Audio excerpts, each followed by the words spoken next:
Right. Now we continue our discussion of Adam Smith's Wealth of Nations.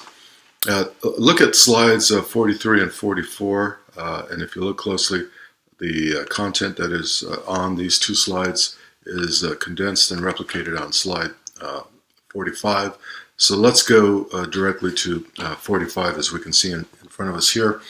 And I went over this briefly the other day in class, but I'm going to go into this a little bit deeper because within particularly items 3 through 7 here, these are my 9 takeaways, my 9 principal takeaways from the Wealth of Nations. Within items number 3 through 7 here are some very deep and profound economic principles, the core of classic economic theory as first put together by Adam Smith. And so Adam Smith is thought of as the father of capitalism, and I think that's certainly fair. He didn't invent it, but he was the first person to articulate in an accurate and in a compelling way what it was that was already beginning to happen in Europe, not from the top down, but from the bottom up. People were doing it because it came naturally to them and it worked for them. So let's the first 2 items. The desire for trade is a human instinct, right? That's his origin story. It's the most natural thing in the world. Secondly, he assumes that there exists private property. John Locke already did the heavy lifting on the intellectual justification for private property, right? And so here, by this point in modernity, 1776, we have come to a place where not only is private property no longer suspect, no longer seen as being evil, it is just simply assumed. Now let's look at items 3 through 7, which are essentially core tenets, core principles of classic economic theory or market economics or capitalism, as first enunciated by Adam Smith, and these are still true today. Look at number 3. He spends a lot of time, particularly in the very beginning, the very first book. Wealth of Nations is divided into 5 different books of various lengths. Each book has a bunch of chapters, and so the 5 books, or mega chapters, if you will, comprise over 900 pages in most English versions of the text. So book 1 is essentially about the division of labor. And this is where much of the fine tuning and the granular level economic theory is laid out. Interestingly, and a lot of people don't realize this, throughout the 900 or so pages of the Wealth of Nations, there is not a single economic equation. There is not a single mathematic equation in the entirety of the Wealth of Nations. You look at a modern economics books; it's at least 2/3 math and formulas. That's not the case with the Wealth of Nations. The Wealth of Nations is entirely narrative. We have not yet seen the mathematization, if you will, of economics. That would come increasingly with the first 3 great classic economic theorists after Adam Smith in the first half of the 19th century. The first half of the 1800s, you had Thomas Malthus, and then David Ricardo, and then finally in the 1840s, John Stuart Mill, and they would begin the tradition not just of refining and expanding on certain things that Adam Smith, but as I've suggested in our in-class lecture, they began the tradition which lasts significantly to this day of, unfortunately, omitting, intentionally or not, very specific precepts and conditions that Adam Smith discussed in The Wealth of Nations. For example, with the classic economic theorists of the 1800s, Malthus, Ricardo, John Stuart Mill, up to the present day, you have an emerging tradition of a mischaracterization of some of the things that Adam Smith actually wrote. The one that I pointed out in class, of course, is the still rather prevalent misunderstanding that Adam Smith and The Wealth of Nations somehow stood for the proposition that government has no role in commercial society. That's not what Adam Smith said. In fact, the final book of The Wealth of Nations, book number 5, itself comprised of several chapters. Much of book number 5 is entirely about how and when it is that government appropriately steps in and interferes, if you will, in commercial society, not to do injury to the market economy, but in order to help prop up the market economy and to save it from market failures, as I discussed the other day. And so while we're on the topic, it's testable. One more time, market failures. There are 4 from The Wealth of Nations, which remain in classic economic theory to this day, which concern us, and they are in no particular order. Monopolies, obviously, that was the big one that Adam Smith was very concerned about. He hated the East India Trading Company. 2 was destructive competition. An example of that would be not just the monopolistic, but the destructive competitive activity that we will see later in the video about John D. Rockefeller, entitled The Prize, which is also another terrific documentary that's just under an hour that I'm going to ask you to take a look at before we reconvene in class on Thursday. The Prize, which is on Canvas, is about 55 minutes. It's about John David Rockefeller and his monopolistic and destructive competitive activities as he became, at the time, the richest man in the world.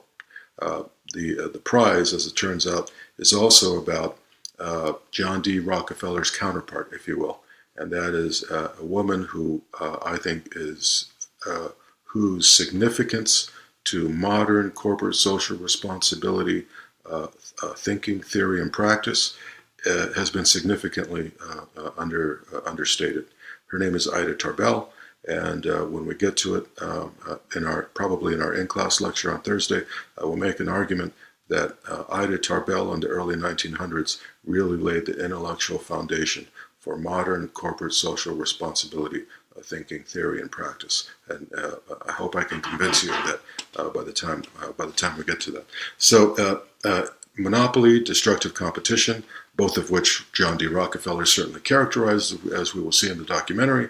And then also inadequate information, which we're going to talk about here on this particular PowerPoint slide with respect to item number 4 here. And then also, of course, externality. The classic example is pollution. And then we will wind up this class with an examination of the possibility that the greatest externality, the greatest market failure in human history is climate change. So, the division of labor. So what Adam Smith is pointing out is that something that has happened by this point in Europe is that people are beginning to specialize, right? What I mean by that is now a person who makes shoes, that person's a shoemaker. You have a butcher, a baker, the candlestick maker, right? You have people in society who are specializing in their particular trade. Now, the reason why this is important in a market economy is that as people are able to specialize in their work, they're then better suited than anybody else because they are specialists in their work to make and then sell quality product to the consumer.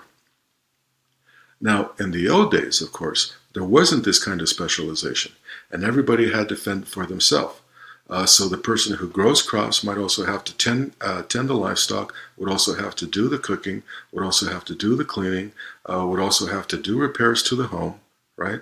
Would be cooking breakfast, lunch, and dinner, right? And so everyone is doing multiple tasks throughout the day. But with specialization, you get up in the morning. Let's take our current example, right? We live in a specialized trade, a consumer-based market economy. So we wake up in the morning, and many, if we don't have time or if we'd rather not, we don't even make our own breakfast. On the way to school or on the way to work, we might stop at Starbucks. We get our coffee and we get our bacon and cheese bagel, if that's our thing. Yeah, I'm talking to you.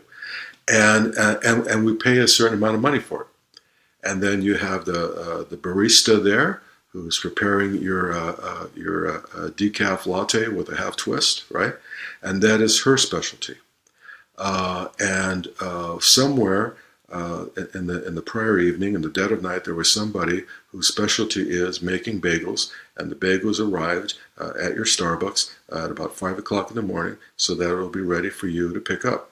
And then you jump on the bus, and you don't have to worry about how you're going to get to work, because there is a person who specializes in the very important art of driving a bus and getting people from one place to another safely, right? And then the day goes on and on and on, and we are constantly procuring goods and services from people who specialize in the provision of those goods and services. And while we are at work, if we're lucky enough to have to be gainfully employed, we are doing something that we have come to specialize in. And the result of our day's labor is that somebody, hopefully, is going to buy that good or that service. That's the genius of specialization. So you don't have people who are having to do multiple things in a day in order to eke out a living.